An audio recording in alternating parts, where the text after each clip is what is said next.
siang semuanya? Siang, Pak. Gimana kabarnya hari ini? Baik. Alhamdulillah sehat semua ya. Siang, Pak.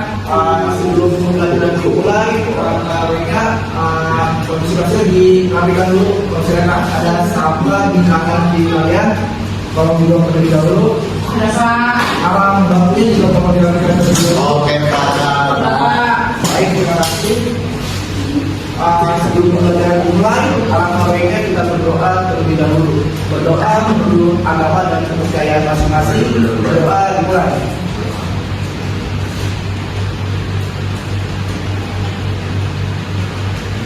Berdoa selesai. Di sini siapa kelasnya? Saya, Pak. Siapa? Saya Dani, Pak. Baik, untuk hari ini tidak hadir. Ada, Pak. Siapa? Si Rasid sama si Diga, Pak. Kenapa itu? Tadi dia ketahuan bolos sekolah, sekarang dia masuk ke ruang BK, Pak. Oke. Berarti dua doang ya. Iya, Pak. Baik, untuk alat tulisnya kalau dimakan terlebih dahulu. Sudah, Pak. Ya, bagus. Baik, untuk materi sebelumnya kita ini membahas materi apa? Ada yang tahu? Saya, Pak. Boleh siapa? Saya namanya Jonathan, Pak. Baik, Jonathan. Apa yang sebelumnya materinya?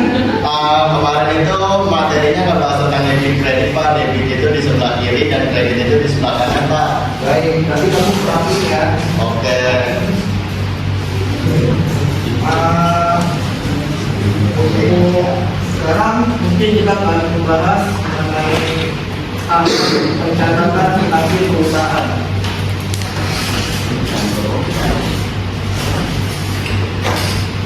Nah, di sini ada 3 materi. Yang pertama yaitu transaksi bisnis perusahaan, pengelompokan transaksi bisnis perusahaan, dan yang terakhir konsep debit dan kredit.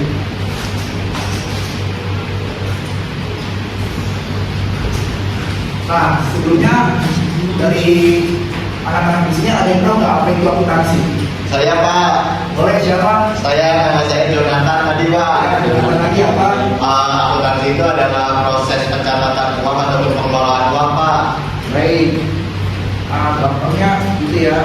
Nah, akuntansi ini adalah proses mencatat, mengelompokkan, meringkas dan melaporkan setiap transaksi keuangan agar kita mengetahui kondisi keuangan suatu usaha atau perusahaan. Nah, berikut ada tujuan pembelajaran yang akan kalian dapat di hari ini. Yaitu yang pertama ada menjelaskan pengertian transaksi bisnis perusahaan. Yang kedua, mengidentifikasi jenis-jenis transaksi bisnis. Yang ketiga, melakukan transaksi berdasarkan bukti dan aktivitasnya. Yang keempat, memahami konsep debit dan kredit. Dan yang terakhir, menentukan posisi debit dan kredit pada setiap akun.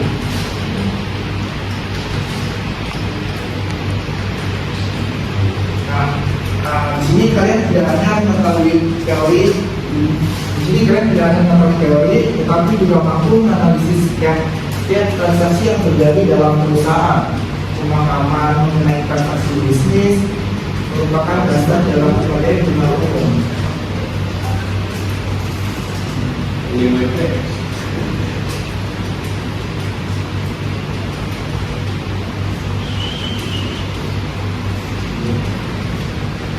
Baik, selanjutnya yaitu transaksi bisnis perusahaan.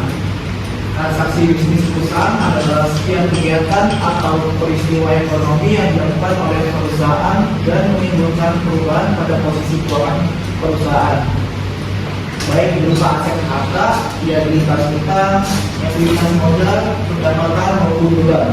Setiap transaksi harus dapat diukur dengan nilai uang dan didukung oleh bukti transaksi yang sah agar dapat dicatat dalam sistem akuntansi.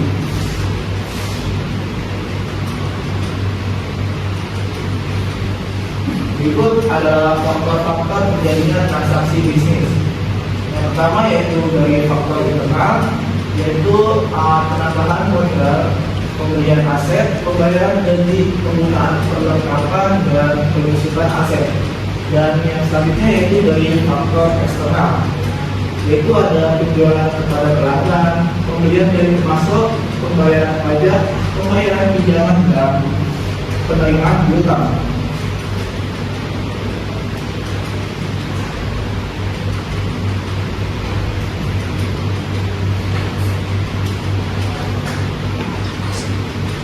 Selanjutnya yaitu pengelompokan transaksi bisnis. Yang pertama yaitu transaksi bisnis perusahaan jasa.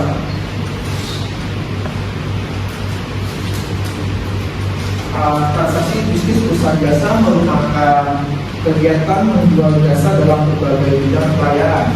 Tujuan didirikannya perusahaan jasa adalah memberikan kemudahan dan kenyamanan bagi masyarakat yang memerlukannya. Ciri-ciri perusahaan jasa adalah kegiatannya memberi pelayanan jasa kepada masyarakat. Pendapatannya berasal dari penjualan jasa kepada masyarakat dan terdapat keuntungan pada pokok penjualan dan menambah produksi diperoleh dalam perbandingkan misalnya jumlah pendapatan dengan misalnya jumlah bulan, baik bulan usaha maupun jumlah jual usaha.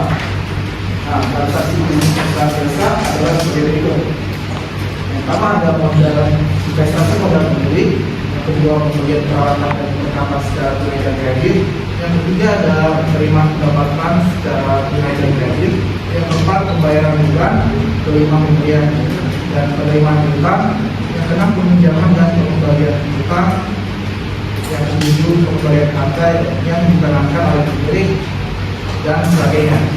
Lalu yang kedua ada transaksi bisnis perusahaan dagang. Perusahaan dagang merupakan perusahaan yang kegiatan usahanya membeli dan menjual kembali barang dagangan tanpa mengubah bentuk dengan harapan memperoleh keuntungan. Ciri-ciri perusahaan dagang adalah terdapat kegiatan pembelian barang dagangan, melakukan penyimpanan barang dagangan, terdapat kegiatan penjualan barang dagangan, memiliki persediaan barang dagangan dan memiliki tempat untuk menyimpan barang dagangan. Nah, perusahaan dagang ini juga dapat didefinisikan sebagai perusahaan yang mempunyai kegiatan utama dalam membeli barang dagang dari pasar, kemudian menyimpan barang dagang di gudang dan menjual kembali kepada konsumen tanpa memberikan nilai tambah terhadapnya. Nilai tambah dapat berupa mengolah tanpa memberikan nilai tambah terhadapnya. Nilai tambah dapat berupa sehingga mempunyai nilai yang lebih tinggi. Nah, transaksi bisnis perusahaan dagang juga memiliki faktor-faktor. Yang pertama ada pembelian barang dagang, yang kedua ada potongan pembelian, yang ketiga ada pensiun pembelian dan pengurangan harga, yang keempat ada program angkut pembelian, yang kelima ada penjualan atau sales, yang keenam ada potongan penjualan, yang ketujuh ada penjualan dan pengurangan harga, yang kedelapan ada program angkut penjualan. Baik, yang ketiga adalah transaksi bisnis perusahaan manufaktur. Perusahaan manufaktur adalah perusahaan yang kegiatannya mengolah barang mentah atau bahan baku menjadi barang jadi, dan kemudian barang jadi tersebut dijual kepada konsumen. Ciri-ciri perusahaan manufaktur yaitu mengelola bahan mentah atau bahan baku menjadi produk jadi. Konsumen tidak ikut dalam proses produksi, hasil produksi berwujud atau terlihat. Adanya ketergantungan konsumen untuk mencari produk lagi. Nah, transaksi bisnis perusahaan manufaktur adalah sebagai berikut. Yang pertama adalah pembelian barang, kedua ada pemakaian barang, yang ketiga ada tenaga kerja langsung, yang keempat ada biaya ongkos pabrik, yang kelima ada penjualan barang jadi, yang keenam ada biaya administrasi dan umum.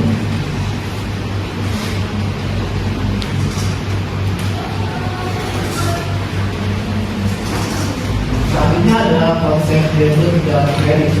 Konsep debit dan kredit merupakan dasar dalam sistem pencatatan akuntansi pemasangan atau double entry system.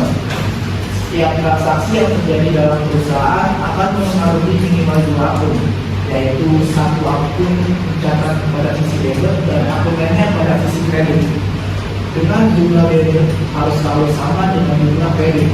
Hal ini dilakukan untuk menjaga keseimbangan sama dasar akuntansi, yaitu aset, liabilitas, tambah ekuitas.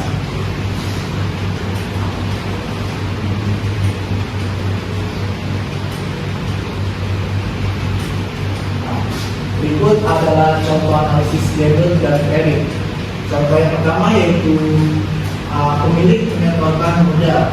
Pada tanggal 1 Juli 2026, pemilik menyetorkan modal sebesar 25 juta ke dalam perusahaan. Analisisnya adalah akun kas pertama berada di debit dan akun modal pertama di kredit. Yaitu kas sama dengan 25 juta dan kredit modal sama dengan 25 juta.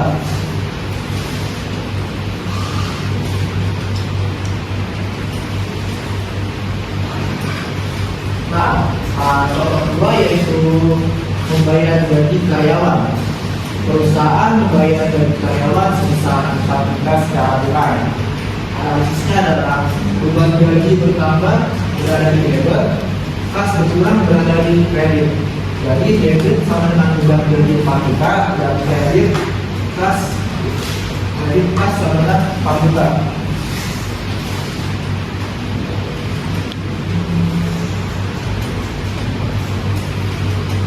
Baik, sampai sini ada yang ditanyakan? Tidak apa. Jadi udah paham semua ya? Kalau sudah paham berarti bisa dong menjadi soal. Nah, coba kalian sudahin soal bagian nomor 1 yaitu pemilik menyetorkan modal sebesar 30 juta ke perusahaan. Berarti jawabannya gimana? Jawab. Ada yang bisa? Pak, nama saya Jonathan, Pak. Soal itu kan pemilik menyetorkan modal sebesar 30 juta ke perusahaan. Itu analisisnya itu saat itu bertambah di debit sebesar 30 juta, lalu modalnya itu bertambah di kredit yaitu 30 juta, Pak. Oke, coba kita lihat ya jawabannya. Ayo kita lihat. Ya, betul jawabannya. Wah, betul. Kas ditambah bulan ini. Kas 30 juta dan kas kredit kas sama dengan 30 juta. Ini salah ya. Ya. Baik, sebelum lanjut ke soal 2 mungkin kalian udah pada bosan kayaknya ya. Iya, Pak. Iya nih, Pak. Kita lakukan kayak sedikit sebentar. Coba semuanya bangun dulu semuanya. Ayo bangun.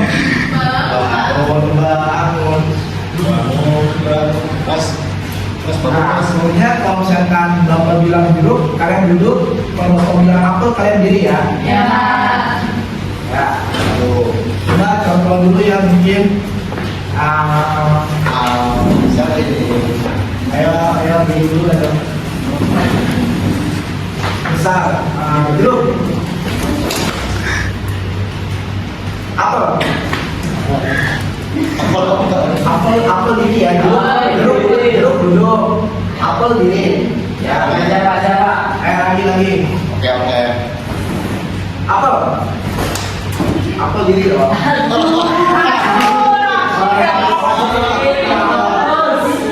Masih belum fokus kayaknya. Ayo kita ulangi lagi.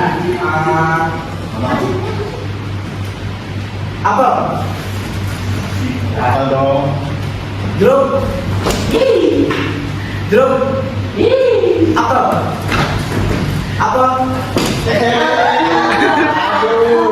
Nggak fokus ini.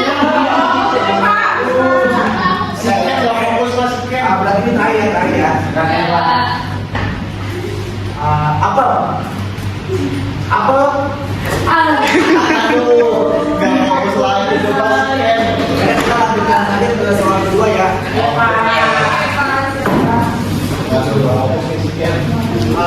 Untuk soal kedua, yaitu perusahaan menerima pembayaran utang dari pelanggan sebesar 5 juta. Ada yang bisa jawab? Saya Pak. Oke, siapa namanya? Rasanya Pak. Baik. Analisisnya itu pas bertambah sama saja itu debit. Nah kalau piutangnya usaha berkurang itu di kredit. Nah debitnya itu kas 5 juta dan kreditnya itu piutang usaha 5 juta. Coba kita lihat ya jawaban dari itu.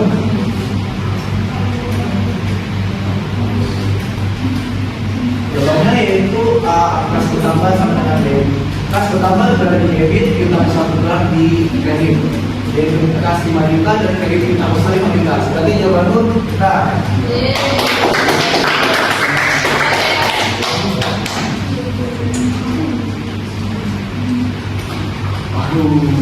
Aduh udah selesai. Nah, mungkin kita udah sampai di tahap terakhir ya, yaitu kesimpulan. Kesimpulan hari ini yaitu tahap pencatatan akuntansi merupakan langkah awal yang sangat penting dalam proses penyusunan laporan keuangan. Proses ini diawali dengan mengidentifikasi setiap transaksi bisnis yang terjadi di perusahaan. Kemudian pengelompokannya berdasarkan jenis dan karakteristiknya agar memudahkan proses pencatatan. Setelah itu, setiap transaksi dianalisis untuk menentukan akun yang terpengaruh serta posisi debit dan kredit sesuai dengan aturan akuntansi. Dengan memahami konsep transaksi bisnis, pengelompokan transaksi serta konsep debit dan kredit, peserta didik akan memiliki dasar yang kuat untuk mempelajari materi akuntansi berikutnya, seperti jurnal umum, buku besar, raja saldo, hingga penyusunan laporan keuangan. Nah, oleh karena itu, ketelitian dalam menganalisis dan mencatat setiap transaksi sangat diperlukan agar informasi keuangan yang dihasilkan akurat, dapat dipercaya dan bermanfaat dalam pengambilan keputusan. Baik, mungkin itu saja yang bisa Bapak sampaikan karena waktu kita terbatas dan juga mau habis. Mungkin untuk pertemuan berikutnya materi akan Bapak share di grup ya. Ya, Pak. Dan kalian bisa membacanya karena di pertemuan berikutnya kita akan mengulas kembali materinya. Baik, mungkin itu saja yang bisa Bapak sampaikan. Cukup sekian, terima kasih. Wassalamualaikum warahmatullahi wabarakatuh. Waalaikumsalam warahmatullahi wabarakatuh. Terima kasih.